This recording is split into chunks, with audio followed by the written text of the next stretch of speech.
Bueno, muchas gracias por la invitación. Les voy a contar en este tiempo que me dieron para estar con ustedes un poco qué es lo que hacemos en el laboratorio. Como bien me presentaron, yo trabajo en un laboratorio del CONICET. El laboratorio se llama de Fisiología y Genética de la Audición. Es un laboratorio de investigación. Ay, a ver, me pasan los diapositivos. Está tildado, a ver. Con la flechita, ahí está. Sí, pero no hace nada. A ver, ahí está.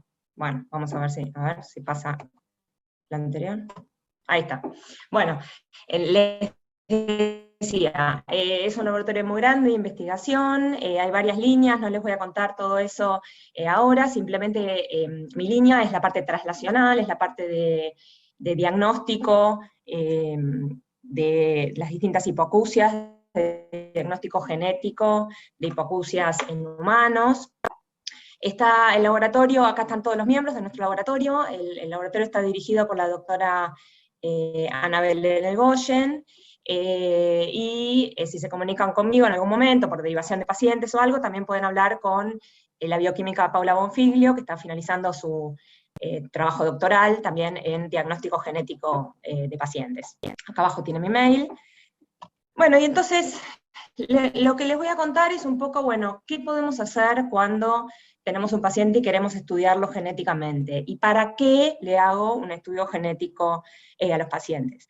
Bueno, obviamente cuando hago un estudio genético, el primer objetivo va a ser identificar cuáles son las mutaciones causales que puede haber en cada paciente. Y una vez que identifique estas mutaciones causales, bueno, ¿cuál va a ser la relación que tienen estas mutaciones con la aparición de la hipoacusia, la progresión de la hipoacusia, si puedo decir si va a progresar o va a quedar estable, y obviamente poder que esto me sirva a mí, a ustedes como médicos tratantes, para el pronóstico de la patología y poder tomar decisiones sobre el tratamiento. Entonces, obviamente esto permite avanzar hacia lo que ahora se llama la medicina de precisión, que es tratar de que este conocimiento molecular me permita personalizar el tratamiento de acuerdo al perfil genómico del paciente. Entonces, si pensamos en el diagnóstico genético, idealmente podemos estudiar hoy en día cualquier gen conocido. Actualmente las técnicas de biología molecular avanzaron tanto que yo puedo estudiar todo el genoma del paciente. Entonces, lo importante es poder decidir cuándo estudio a todo el genoma del paciente, qué genes voy a estudiar y a qué paciente le pido cada estudio, y cuál va a ser el algoritmo, cuál va a ser el orden en el que voy a poder ir pidiendo los estudios para tratar de llegar al mejor éxito en el diagnóstico. Entonces, actualmente se sabe que las hipoacusias, más del 70% tienen una causa genética. Las causas no genéticas ya todos las conocen, no hace falta que se las mencione. Lo que sí, a ver, voy a correr esto porque si no, ustedes no lo ven, pero yo sí. Lo que sí se sabe hoy en día es que algunas de las causas que se consideraban históricamente como no genéticas, como ser la administración de drogas ototóxicas que producen en muchos casos la pérdida auditiva o el trauma acústico, tienen un componente genético. Entonces, hoy en día sabemos que hay una predisposición genética que frente a estímulos del ambiente van a desarrollar la pérdida auditiva. Bueno, mi gato decidió empezar a maullar justo ahora. Bueno, entonces sabemos hoy en día que hay determinadas alteraciones genéticas que predisponen al paciente frente a determinados estímulos a desarrollar entonces la hipoacusia. Vale. Me pasan las diapositivas, no sé qué pasa. A ver.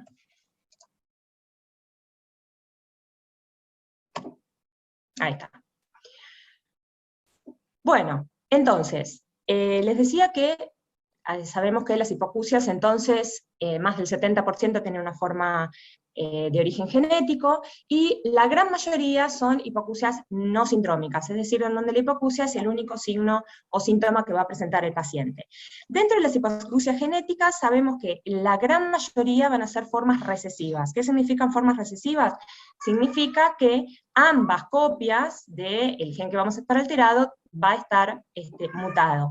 Mientras que en las formas dominantes, que son las menos, solo una de las copias va a estar alterada. Y en mucho, mucho menor porcentaje tenemos las formas ligadas al cromosoma X y las formas mitocondriales.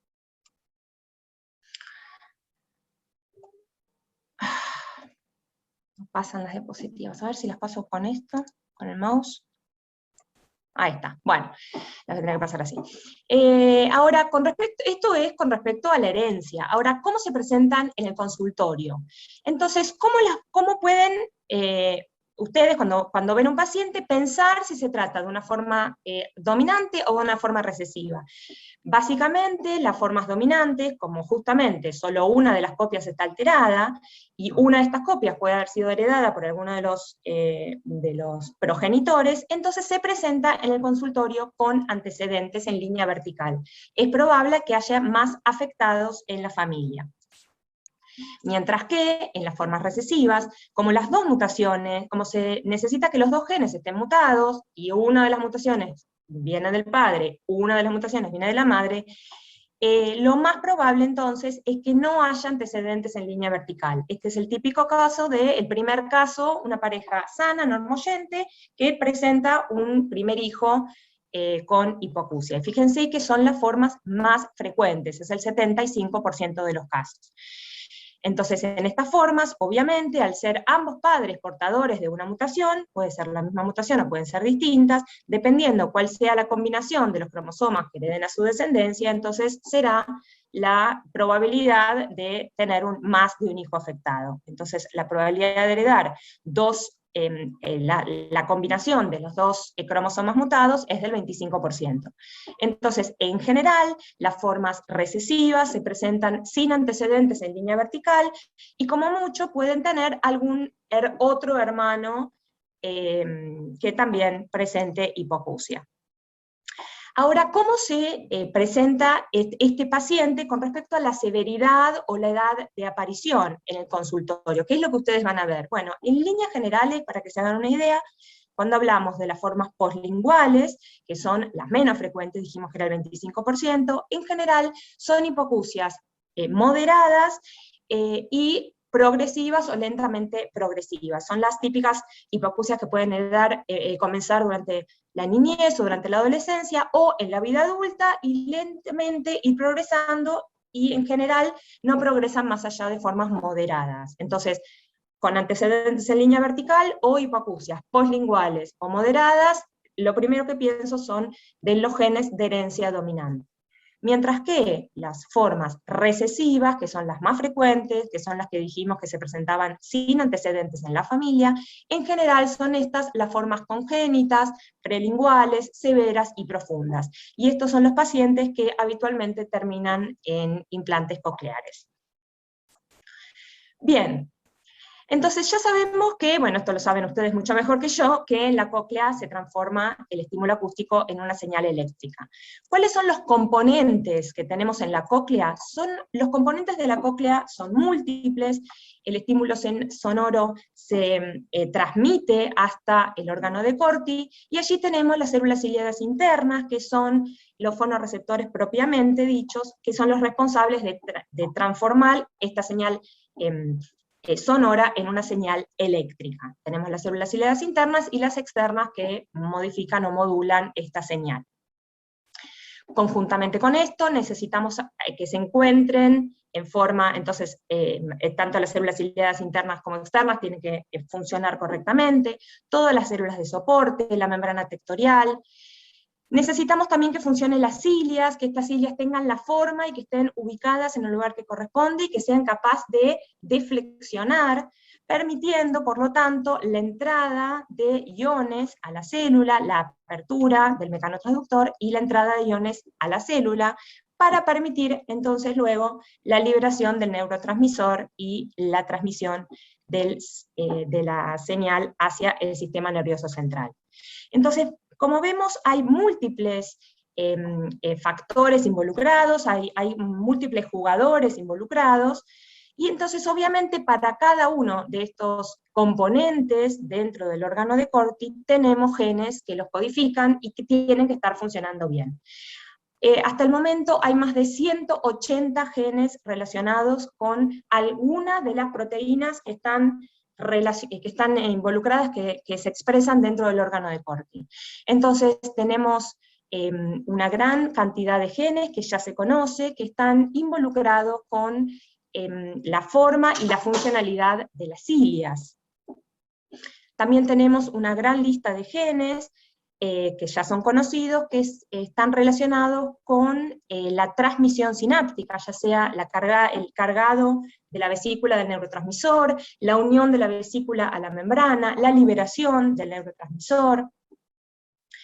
También tenemos un sinfín de genes que ya se conocen, que están involucrados en las otras células del órgano de Corti, en las células de soporte, en todas las células que se relacionan con la funcionalidad mitocondrial y el estrés oxidativo, todos los canales que permiten la recircularización del potasio adentro del endolinfa. Entonces ven que esta multiplicidad de jugadores es la que dificulta en muchas medidas el diagnóstico genético. Entonces tenemos que saber, bueno, ¿qué busco? ¿Por dónde empiezo a buscar? ¿Qué le hago? ¿Le estudio todos los genes a todos? ¿Cuál es la lógica del algoritmo para poder entender qué es lo que está funcionando mal y por lo tanto poder llegar a un diagnóstico en el paciente? Entonces, ¿por dónde empiezo? Hay un algoritmo, este es el algoritmo lógico que se debe seguir para tratar de llegar con mayor probabilidad a un diagnóstico certero. Entonces acá se lo voy a resumir en forma muy, muy compactada, y en el transcurso de la charla lo vamos a ir explayando un poco más. Entonces tengo un paciente que idealmente, si se puede involucrar a un médico genetista que realice una evaluación clínica completa para evaluar otros órganos, para poder establecer si la hipoacusia entonces es sindrómica o no sindrómica. Una vez que eso pudo ser establecido, ¿por dónde empiezo? ¿Cuál va a ser el primer estudio que voy a realizar? Bueno, el primer estudio que voy a realizar es lo que nosotros llamamos el panel inicial. ¿Esto qué implica? El estudio del panel inicial implica estudiar las mutaciones frecuentes en estos 4 genes que yo les nombro aquí. El gen de la conexina 26, el gen de la conexina 30, el genotOF y las mutaciones en el ADN mitocondrial. Entonces, si ustedes tienen que pedir el estudio genético, pueden comenzar directamente en la orden, poner estudio de mutaciones frecuentes, o poner estudio panel inicial, y se van a estudiar todas las mutaciones frecuentes, que ya se sabe que están reportadas en todo el mundo, y con las cuales es posible diagnosticar al 30% de todos los pacientes. Bien, entonces es lógico que vamos a empezar por ahí. Si el estudio de panel inicial dio negativo, recién pasó al siguiente estudio. El siguiente estudio es, la sigla del estudio es MLPA, esta es la técnica por la cual se estudia, y qué genes voy a estudiar en este segundo estudio, luego de que el panel inicial me dio negativo. Voy a estudiar el gen STRC, OTOA y CAT-SPER. ¿Por qué? Porque en estos genes en particular se vio que hay unas deleciones que son muy frecuentes, que ya son conocidas, y que permiten diagnosticar al 5% de los pacientes, que no se diagnosticaron con el panel inicial. Entonces, ¿qué es lo que voy a poner en la orden? Si quieren ustedes derivar un paciente y ya saben que el panel inicial le dio negativo, bueno, pueden poner MLPA para deleciones en pacientes con hipoacusia moderada, o directamente de lesiones pacientes con hipoacusia moderada. ¿Por qué les digo que específicamente es para pacientes con hipoacusia moderada? Porque ya se sabe que estos genes producen hipoacusias que pueden ser congénitas, pero en general quedan como moderadas y no progresan a lo largo de la vida. Muy bien, luego, una vez que el panel inicial me dio negativo, y el segundo estudio de MLPA medio negativo, recién paso al siguiente estudio de mayor complejidad, es el estudio que mayor complejidad tiene en este momento, que involucra la secuenciación exómica de todos los genes relacionados con la hipoacusia. Es decir, voy a secuenciar a todos los genes y voy a buscar en todos los genes relacionados con la hipoacusia que se expresan dentro del órgano de Corti si hay alguna mutación que pueda entonces explicar la clínica de mi paciente. Haciendo el estudio de secuenciación exómica, se puede diagnosticar cerca del 40% de los pacientes. Entonces, con el primero de panel inicial el 30%, con el MLPA el 5%, y con el estudio de secuenciación exómica cerca del 40% restante. Fíjense que con esto se puede diagnosticar cerca del 75% de los pacientes que vayan al estudio genético. Bien, entonces, ¿cuál puede ser una vez que comienzo el estudio genético? Bueno, una de las aplicaciones que pueda tener este estudio. ¿Para qué me va a servir hacer el diagnóstico genético al paciente? Obviamente para entender por qué este chiquito o este adulto tiene hipoacusia. Esa es la primera pregunta que en general las familias quieren responder. Sobre todo si se trata de familias que no tienen antecedentes. Pero el estudio genético no solo me sirve para saber o para entender por qué se desarrolla la hipoacusia, sino que también me puede servir para saber cuál va a ser la evolución de la patología o para tomar decisiones sobre el tratamiento. Una de las decisiones que puede tener que tomar tanto el paciente como el profesional que está involucrado es saber si realizar o no un implante de cóclea. Entonces, como saben, la performance post-implante es muy variable, y una de las variabilidades puede tener que ver con el background genético. Entonces, si yo puedo establecer en dónde se encuentra la alteración, en la falla dentro del órgano de Corti, voy a poder predecir entonces si el implante puede tener un buen o un mal pronóstico, al menos con respecto a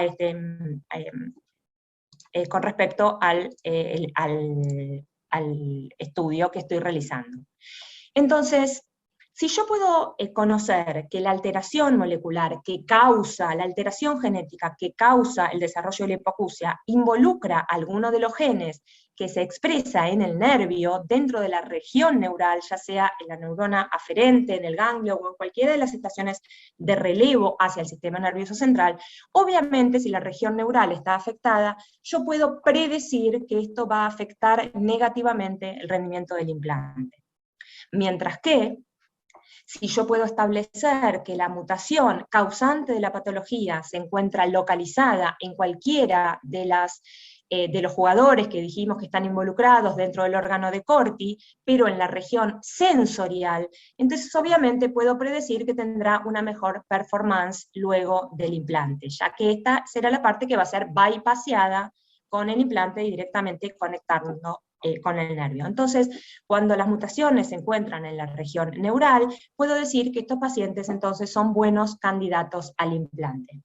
Esto fue muy estudiado y es uno de los ejemplos, digamos, más fáciles de entender en la neuropatía auditiva, en donde se puede establecer que la lesión primaria se encuentra en el gen OTOF. Entonces el gen OTOF se sabe que se expresa dentro de la célula ciliada interna y está involucrada en la unión de la vesícula sináptica a la membrana. Por lo tanto, si yo puedo establecer que aquí se encuentra la alteración, entonces obviamente el implante va a tener un buen pronóstico. Entonces mutaciones en el gen OTOF, en la neuropatía auditiva, tienen buen pronóstico al implante. Dentro del OTOF es la causa más frecuente de neuropatía, y hay una mutación en particular que es la tercera mutación más frecuente en España.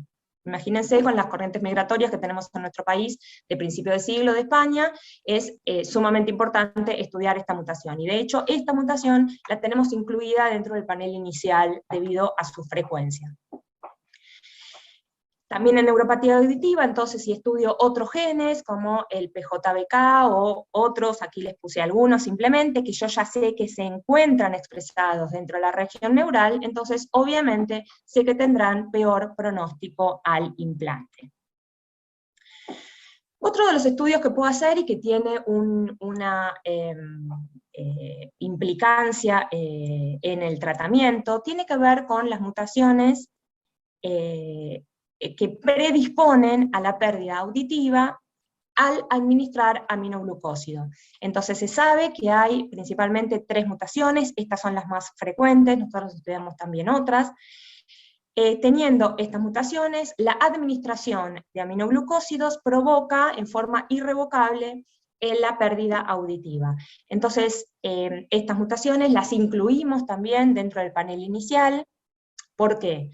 Muchas veces porque los pacientes, en el caso de niños que han estado en terapia neonatal, recibieron alguna administración de algún antibiótico y los padres no pueden referir cuál, o cuando la historia clínica muestra que tuvieron alguna patología en la que pueden haber recibido aminoglucósidos, y entonces para eliminar sospechas lo incluimos dentro de los paneles, y este estudio también está indicado, y lo hacemos en el laboratorio, para los pacientes que van a recibir un tratamiento intratimpánico por vértigo, y entonces previo a la administración del aminoglucósido le hacemos el estudio del ADN mitocondrial para ver si es seguro que reciban esas dosis.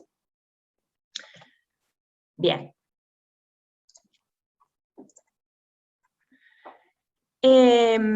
Otra de las aplicaciones entonces del estudio genético es, bueno, yo ya sé que el paciente que tiene lipoacusia tiene más de un afectado, por ejemplo, como en esta familia que les muestro acá. Cuando hago el estudio genético, por ejemplo, por este segundo estudio que les dije que era el test que se llamaba MLPA, y le encuentro una mutación en este gen, el STRC. Entonces, ¿yo qué puedo decirle a esta familia? Bueno, no solo encontré la causa de la patología, sino que puedo predecir qué es lo que va a pasar con los demás miembros de la familia. Puedo predecir entonces que la hipoacusia se mantendrá con formas leves o moderadas. Este gen se encuentra también involucrado determinadas mutaciones, que se conocen porque son mutaciones muy grandes, que involucran también al gen vecino, que se llama CAT-SPER. Este gen vecino está relacionado con la maduración de los espermatozoides, y por lo tanto está relacionado con formas de infertilidad, por lo tanto también tiene implicancias en el consejo genético del paciente. Puedo predecirle que van a ser formas estables, y muy probablemente estos pacientes no van a evolucionar ni van a necesitar un implante a lo largo de la vida. Bueno, entonces, estos en líneas generales, algunas de las aplicaciones que puede tener el estudio genético. ¿Cuál va a ser el material de partida? El material de partida idealmente es una extracción de sangre periférica. En el caso de que no se pueda extraer sangre por el motivo que sea, se hace una recolección de saliva en unos tubos colectores que vienen con un líquido conservante, y luego pasamos a buscar cuáles son las mutaciones que puede tener el paciente. Entonces, ¿por dónde empezamos? ¿Cuál va a ser el algoritmo de estudio para el diagnóstico, el estudio genético? Entonces, el algoritmo puede ser estudiar todos los genes relacionados con la hipoacusia mediante las técnicas de secuenciación exómica, o estudiar las mutaciones reportadas en zonas específicas a rastrear. Entonces, se comienza con lo conocido, con lo reportado, con lo frecuente, por las técnicas estándar, por secuenciación, por MLPA, para este segundo gen que les dije que era para las mutaciones moderadas, y en el caso de que esto de normal, paso entonces a la secuenciación exómica. Bien. Esta no sé por qué quedó acá, la salteamos. Entonces, ¿por dónde comenzamos? ¿De qué se trata este primer algoritmo que les dije que era el estudio de las mutaciones frecuentes? Entonces, habíamos dicho que las formas más frecuentes de presentación tenían que ver con las formas no sindrómicas, que son el 70%, y las formas recesivas, que son el 75% de los pacientes. Entonces, vamos a ir a buscar cuáles son las mutaciones más frecuentes en este tipo de pacientes.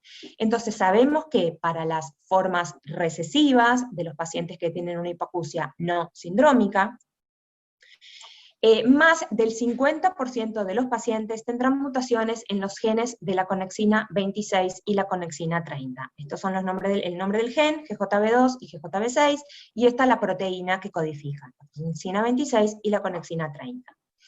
Sabemos entonces que estudiando la conexina 26 y 30, diagnosticamos al cerca del 30% de los pacientes. Entonces la lógica es empezar por ahí. A lo largo desde el más de 15 años que comenzamos en el laboratorio, el estudio de las mutaciones frecuentes para los genes de la conexina 26 y 30, ya tenemos estudiados más de 1.500 pacientes, y cerca del 30% son diagnosticados, es decir que en nuestro país se mantiene esta frecuencia que es la reportada internacionalmente. Es mucho más frecuente las mutaciones en la conexina 26 que en la conexina 30, estos números no están terminados de actualizar, pero se mantiene, digamos, esa frecuencia. ¿Y qué es lo que buscamos? Dentro de la conexina 26 hay mutaciones frecuentes para los judíos askenazí, que es esta que se llama 167 del T, hay mutaciones frecuentes en las zonas codificantes, hay mutaciones frecuentes en las zonas de splicing, entonces es importante buscar específicamente estas mutaciones. Varias de estas no se pueden encontrar mediante la secuenciación exómica, entonces primero hay que hacer este estudio.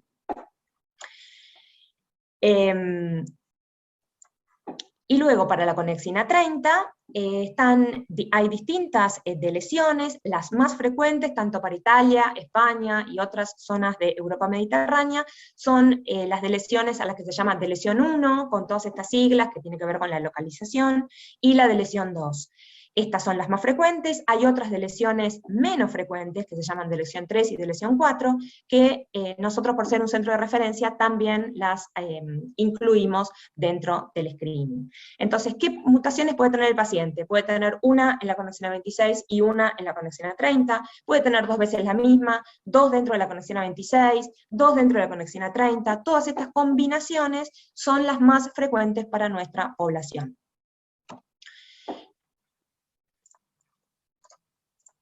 En los más de 15 años que llevamos estudiando en el laboratorio la conexina 26 y 30, identificamos más de 50 mutaciones distintas, y pudimos establecer cuál es la frecuencia poblacional para cada una de ellas. Como ven, hay algunas de ellas que son las que les puse acá con flechitas, que son las que se encuentran más frecuentes dentro de nuestra población, y estas mutaciones, la 35 del G es la más frecuente en Italia y en España, la de lesión 1 para la conexina 30 es la más frecuente para Italia y para España, la 167 es la más frecuente para judíos askenazí. Entonces, vemos que en nuestra población se mantiene esto que se encuentra reportado internacionalmente. Es importante que sepan que el estudio de la conexina 26 y 30 lo seguimos ofreciendo en forma gratuita para los pacientes hospitalarios, para pacientes que no tengan recursos. Nosotros, al ser un laboratorio de investigación que pertenece al CONICET, manejamos parte de los subsidios para poder ofrecer esta parte traslacional, digamos, aparte de las líneas de investigación, para que los estudios puedan ser abiertos a aquel que lo necesite. Entonces, si tienen pacientes que les parece que sean factibles de ser estudiados, comuníquense con nosotros para ver la forma de derivarlos. Bueno, en el último año de pandemia, que nos mantuvo un poco más alejados del laboratorio, pudimos publicar parte de este trabajo. Lo que hicimos fue recopilar todas las mutaciones que habíamos encontrado en los últimos años. Tenemos varias publicaciones realizadas al respecto, pero esta es la del último año, en donde mostramos, bueno, cuáles son las mutaciones que encontramos, cuál es lo patológico que tiene cada una de ellas, y pudimos establecer, esta es una parte muy interesante, la correlación entre el genotipo y el fenotipo. Es decir, que dijimos, determinada combinación de mutaciones más frecuentemente se relaciona con formas de hipoacusia profunda, que es esto que vemos en rojo, mientras que determinadas combinaciones de mutaciones más frecuentemente se correlacionan con formas moderadas. Entonces, fíjense qué importante tener el diagnóstico genético y saber específicamente cuáles son las mutaciones, me permite también entonces predecir cuál es el fenotipo del paciente. Este trabajo, junto con unos otros trabajos que realizamos en el laboratorio, nos valió también dentro del último año de pandemia, la incorporación al panel de expertos internacionales que evalúan las variantes genéticas que se encuentran para la hipoacusia y establecen el grado de severidad, la patogenicidad, cuáles son los estudios funcionales que se tienen que realizar, y es un placer, la verdad, que hayamos sido invitadas a participar a este panel de expertos representando a América Latina. Bien, entonces les había contado que el primer estudio entonces que hacíamos para el panel inicial era el estudio de la conexina 26 y 30. ¿Qué otros genes incluimos dentro del panel inicial? Incluimos entonces la mutación frecuente para el gen OTOF. ¿Por qué? Porque dijimos que era la tercera causa de hipoacusia en España. Incluimos las mutaciones frecuentes en el ADN mitocondrial, justamente para descartar que el paciente puede haber recibido aminoglucósidos en algún momento de su vida, e incluimos actualmente, esto también fue hecho en el último año, las grandes deleciones para el gen STRC. ¿Por qué? Porque es la segunda causa de hipoacusia en las formas moderadas. Entonces, estudiando la conexina 26 y 30, OTOF y mitocondrial, puedo diagnosticar al 30% de los pacientes. Estudiando las mutaciones en STRC, puedo diagnosticar al 4 a 5% de los pacientes con formas moderadas. Bien, entonces una vez que tengo diagnosticado cerca del 30 o 35% de pacientes, igualmente me siguen quedando un 65% que no pude diagnosticar. Entonces, estos son los pacientes que pasan a la siguiente parte, que involucra la secuenciación exómica. ¿De qué se trata la secuenciación exómica? A muy grandes rasgos, la secuenciación exómica lo que hace es cortar o fragmentar todo el ADN del paciente, y luego secuestrar solo los exones. Por eso se llama secuenciación exómica, porque secuencia solo los exones codificantes del ADN, y el resto del material se lava, se descarta. Una vez que tengo todos los exones entonces secuestrados, voy a ir a secuenciar todos los exones de todos los genes. ¿Y qué voy a leer ahora, si yo tengo todo el genoma? Bueno, a mí me gusta pensar o decir que yo tengo toda la biblioteca, tengo como si fuera la Biblioteca Nacional, y en donde cada uno de los libros va a ser uno de los exones que yo quiero analizar. Yo voy a elegir, entonces, cuáles son los exones que quiero estudiar. ¿Cuáles son los que voy a estudiar en el paciente? Solo voy a estudiar los exones que se encuentran en genes relacionados con la hipoacusia. Entonces puedo ir agarrando de a grupos de a 20 libros, y me fijo si tienen algo en esos exones, en esos genes que yo analicé, que yo seleccioné. Entonces primero establezco si hay, por ejemplo, mutaciones en los genes, en los exones de los genes recesivos. Si no encuentro nada, paso entonces ahora a los exones de los genes de herencia dominante. Si no encuentro nada, paso a los sindrómicos. Entonces, esta es la ventaja que tiene la secuenciación exómica sobre los paneles, en donde yo puedo ir buscando y puedo ir agregando todo el tiempo lo que quiera, porque yo tengo a mi disposición todo el genoma del individuo. En hipoacusia en particular, se calcula que quedan por lo menos 50 genes más, todo el tiempo están saliendo genes nuevos. De hecho, la semana pasada estuvimos en un congreso internacional en donde mostraron 5 genes nuevos que se describieron para la hipoacusia. Entonces, listo, ya los incluimos dentro de la secuenciación exómica. Volvemos a los pacientes que tenemos estudiados con anterioridad, y ahora nos vamos a fijar si en esos genes que hasta ahora no habíamos estudiado, encontramos algo. Entonces es una técnica muy versátil que me permite ir y volver en la información y ampliar toda la información que necesite. Entonces, cuando yo secuencio, esto es un dibujito en donde tengo, esto sería el cromosoma, y voy a tener en cada uno de los exones un fragmento que voy a secuenciar. Entonces, ese mismo exón, para, por ejemplo, el gen que yo estoy estudiando, no sé, el de la conexina 26, por decir algo, lo voy a secuenciar un montón de veces. Entonces, por lo menos, como mínimo, se secuencia 100 veces cada exón. Se repite esa secuencia 100 veces. Y luego se compara en que por lo menos en 50, si es heterocigota, tiene que estar la mutación que yo estoy buscando.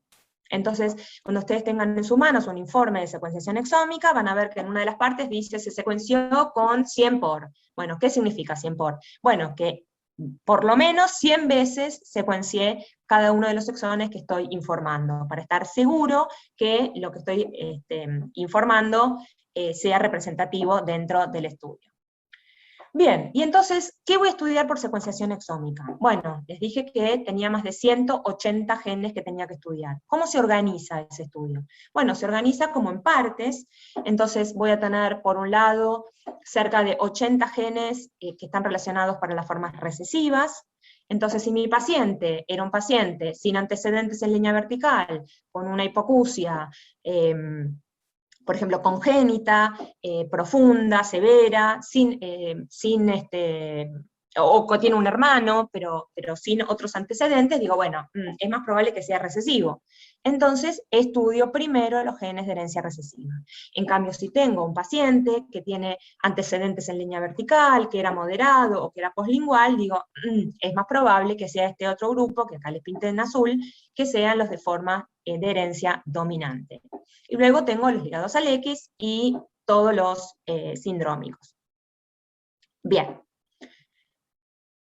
Entonces, una vez que realizo la secuenciación exómica, voy a encontrar un sinfín de variantes y tengo que categorizar esas variantes para establecer cuál de ellas es la que está relacionada con la patología.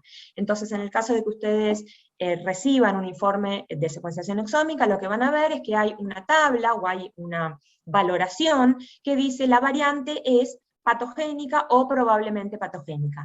Esas categorizaciones están muy establecidas, hay unas guías y unos estándares para la interpretación de variantes que son súper sólidas, y entonces que me permite decir, esta es la variante que produce la patología en mi paciente.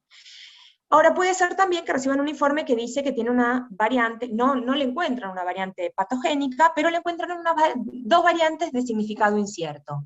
¿Qué significa de significado incierto? ¿Significa que no es la variante que causa la patología? Significa que todavía no hay información suficiente para que, siguiendo los estándares y las guías internacionales, uno sepa a ciencia cierta que se trata de la causante de la patología. Entonces, ¿qué es lo que hay que hacer cuando uno recibe un informe con una variante de significado incierto? Esperar. Va a haber que esperar a que haya más información internacional en las bases de datos, en otras partes del mundo, que haya algún otro estudio que me permita recategorizar a la variante. Entonces, si tienen algún estudio de secuenciación exómica en donde no llegaron a la variante patogénica, pero sí tienen unas variantes candidatas, mi recomendación es volver a comunicarse con el laboratorio. Nosotros lo hacemos eso en forma gratuita, para que reanalicen el exoma cada 6 meses, más o menos, y entonces ver si esa variante cambió de categoría.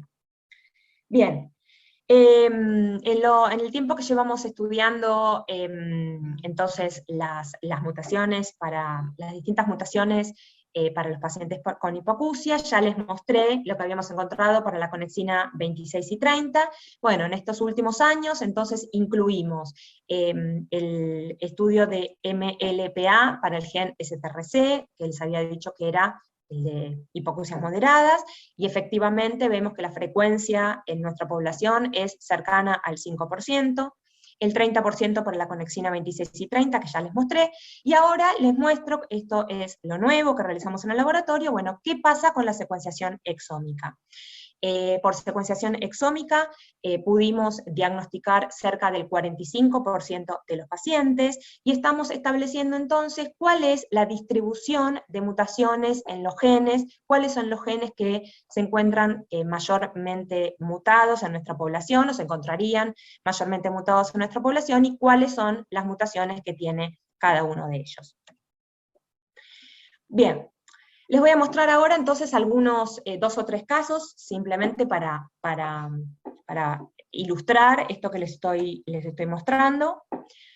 Entonces el caso este sería como el caso más tradicional, una familia con una hipoacusia congénita, profunda, que afecta a todas las frecuencias. Este puede ser el audiograma del paciente que está aquí señalizado. Y entonces, ¿qué es lo que le vamos a hacer? Bueno, comenzamos obviamente haciendo un panel inicial. Le vamos a estudiar las mutaciones frecuentes en la conexina 26 y 30, las mutaciones frecuentes para el gen OTOF y las mutaciones mitocondriales. Cuando hago este estudio, ¿qué es lo que encuentro? Veo que el paciente tiene, por ejemplo, 2 mutaciones, 2 veces la misma, en forma homocigota para la conexina 26. Entonces pude diagnosticar al paciente, puedo conocer entonces cuál es la causa, sé que esta proteína se expresa dentro del órgano de Corti en la región sensorial, por lo tanto puedo saber que este paciente será un buen candidato al implante. Bueno, la evolución de la patología ya es una hipoacusia profunda, o sea que no va a evolucionar más que eso. Ahora, ¿qué le puedo decir al resto de la familia? Entonces, extiendo el estudio a los demás miembros de la familia. Entonces podemos establecer que, como es lógico, el padre es portador de una de las mutaciones, la madre es portador de otra de las mutaciones, ambos son portadores normoyentes, porque la patología es recesiva. Un hermano de la madre que desconocía su estatus, entonces ahora se entera que es también portador. Esto es muy frecuente que pase, ¿por qué? Porque la mutación 35 del G es altamente frecuente dentro de la población normoyente.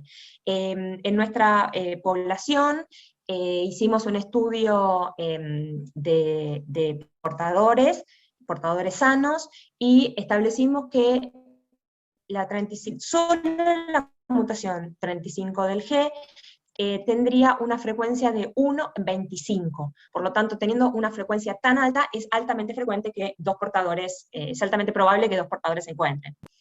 Bien, entonces establecimos que ambos padres entonces son portadores. Esta chica, una de sus hermanas, cuando le hacemos el estudio, queda excluida del riesgo de desarrollar la patología. Otro hermano muy pequeño, que todavía no tenía ningún síntoma, se establece que es homocigota también para las 2 mutaciones, por lo tanto puedo predecir la aparición de la patología en este chico. Es altamente probable que desarrolle una hipoacusia rápidamente progresiva, que en el momento que aparezcan los síntomas pierda rápidamente la audición. Por lo tanto, este chico es candidato a ser estudiado rápidamente, y en este caso la madre, estando embarazada o queriendo planificar un próximo embarazo, puede establecer el estatus de portador de su niño por nacer. Bien. Si vemos otro caso, este es otro ejemplo, este es un caso familiar, pero en este caso era una forma postlingual y progresiva. El propósito es este que está señalado, y ¿qué tenía? Tenía una hipoacusia que afectaba las frecuencias medias. Al hacer el estudio, en este caso ya no es, hacemos el panel inicial, le da todo normal, pasamos a la secuenciación exómica, y encontramos una mutación conocida en un gen reportado de herencia autosómica dominante. Era de esperar, si vemos el pedigree de la familia, tiene tantos afectados, y también en línea vertical, que era una de las formas dominantes. Entonces, ¿qué le puedo decir a esta familia? Bueno, puedo predecir de alguna manera la hipoacusia en los hermanos. Ya sé que todos los hermanos, por el gen que está alterado, va a tener una hipoacusia moderada, que la hipoacusia va a ser poslingual. Si alguno no desarrolló todavía la hipoacusia, es probable que la desarrolle durante la adolescencia o la juventud. Las hipoacusias van a ser moderadas, van a ser estables o levemente progresivas, afectando a las frecuencias medias, y que no va a tener ningún otro signo clínico. Es importante poder descartar en estos casos, entonces, que no se trate de alguna de las formas sindrómicas de la patología, como por ejemplo algunas de las formas de Usher, que son tan frecuentes en forma oculta en estos pacientes, porque desarrollan la ceguera, dependiendo de qué Usher se trate, desarrollan la ceguera en un momento posterior de la vida. Entonces puedo descartar en este caso que no se trata de una forma sindrómica. Bien, en este otro caso, ¿qué es lo que pasó? Era una forma también poslingual, familiar, con varios afectados dentro de la familia. Hacemos el estudio del panel inicial, da negativo, hacemos la secuenciación exómica, para los 183, en este caso eran 183 genes para la hipoacusia, y nos quedamos con 3 variantes candidatas posibles de estar relacionadas con la patología. Una de las candidatas se relacionada con el síndrome de Stickler, la otra de las candidatas se relaciona con el síndrome de Bohr, con las alteraciones renales, y la tercera candidata con una forma no sindrómica.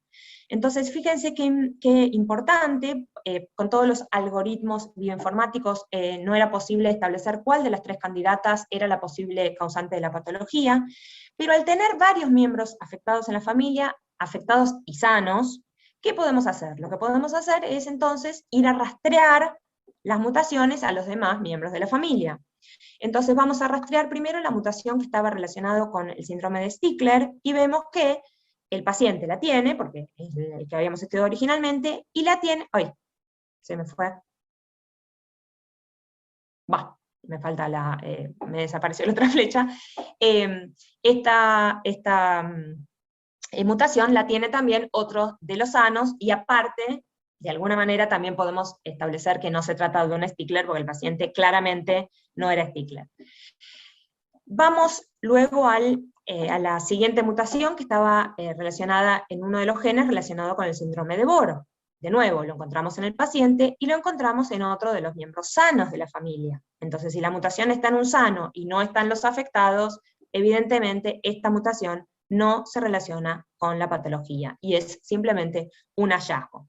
Cuando vamos a rastrear la mutación que encontramos para el gen MIO6, un gen de herencia dominante, no sindrómico, que relacionado con hipoacusias poslinguales y moderadas, vemos que se encuentra presente la misma mutación en todos los miembros afectados de la familia.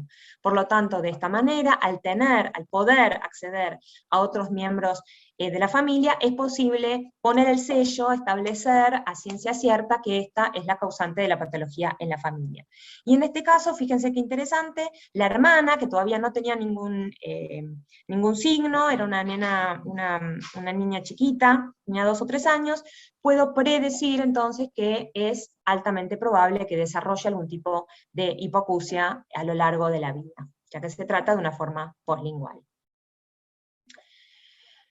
Bien, y esto que les voy a mostrar ahora es súper interesante, nos está pasando en cerca del 20% de los pacientes, y es donde podemos rediagnosticar al paciente de una forma no sindrómica a una posible forma sindrómica, con la implicancia en el diagnóstico, en el asesoramiento tanto clínico como asesoramiento genético que tiene que recibir esta familia. En estos 2 casos que les muestro acá, eran 2 casos que los pacientes, los propósitos solo tenían hipoacusia, no presentaban ningún otro signo ni síntoma clínico. Cuando estudiamos los genes relacionados para las formas recesivas, no encontramos ninguna mutación. Cuando estudiamos los genes para las formas dominantes, no encontramos ninguna mutación. Los genes para las formas ligadas al X, no encontramos nada. Decimos, bueno, pasemos a los genes sindrómicos entonces. Cuando vamos a los genes sindrómicos, ¿qué encontramos? Lo que encontramos es mutaciones conocidas y reportadas en genes descritos para el síndrome de Usher. Estas mutaciones estaban muy bien establecidas, que se trataban de mutaciones patogénicas. Por lo tanto, se hizo la segregación dentro de la familia, tanto el padre como la madre eran portadores sanos de una mutación, ya que son formas recesivas, para una familia, y lo mismo para la otra. Entonces, estos casos son casos súper importantes desde los diagnósticos, ya que resultan médicamente accionables y redefinen el diagnóstico clínico. Cerca del 20% de los pacientes fueron rediagnosticados a formas sindrómicas de la patología, cerca del 15% se trata de formas de síndrome de Usher, y es lo que está reportado en la bibliografía, cerca del 10 a 15% de los pacientes que al momento de la consulta solo presentan hipoacusia, puede tratarse de formas sindrómicas para el síndrome de Usher, y un 5% se trataban de otros síndromes, con alteraciones renales o cardiológicas u otras formas oftalmológicas. Bien, y por último, a ver cómo estamos de tiempo. Perfecto, bueno, y por último, esto simplemente es para contarles los nuevos protocolos abiertos que se encuentran también en forma gratuita. Estamos empezando a hacer estudios de investigación para formas unilaterales y asimétricas en determinados genes blancos, así que también estas líneas están abiertas a pacientes en forma totalmente gratuita. Si tienen pacientes, ya sean aislados o familiares, tenemos varias familias ya con formas unilaterales, obviamente en donde hayan descartado, no sé, por tomografía, que no tenga agenesia del nervio, en donde haya una hipoacusia unilateral sin causa aparente, sin un trauma acústico, nada por el estilo, entonces están invitados a participar.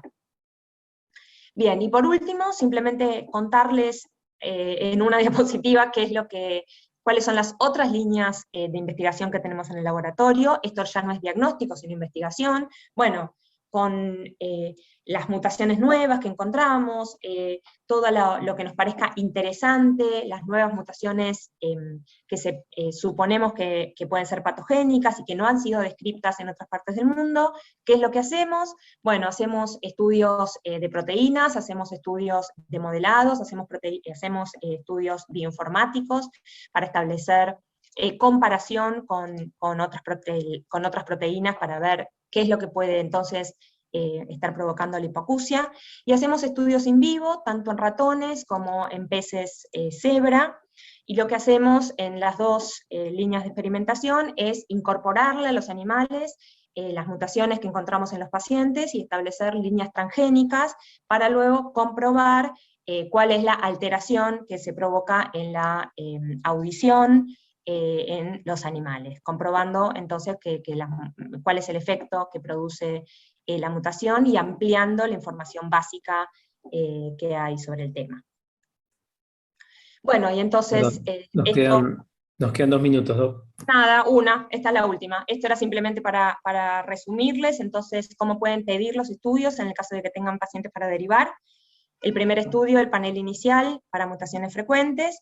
El segundo estudio, MLPA, para pacientes con hipoacusia moderada. Y el tercer estudio, el de secuenciación exómica, cuando se descartaron las mutaciones en los dos pacientes anteriores.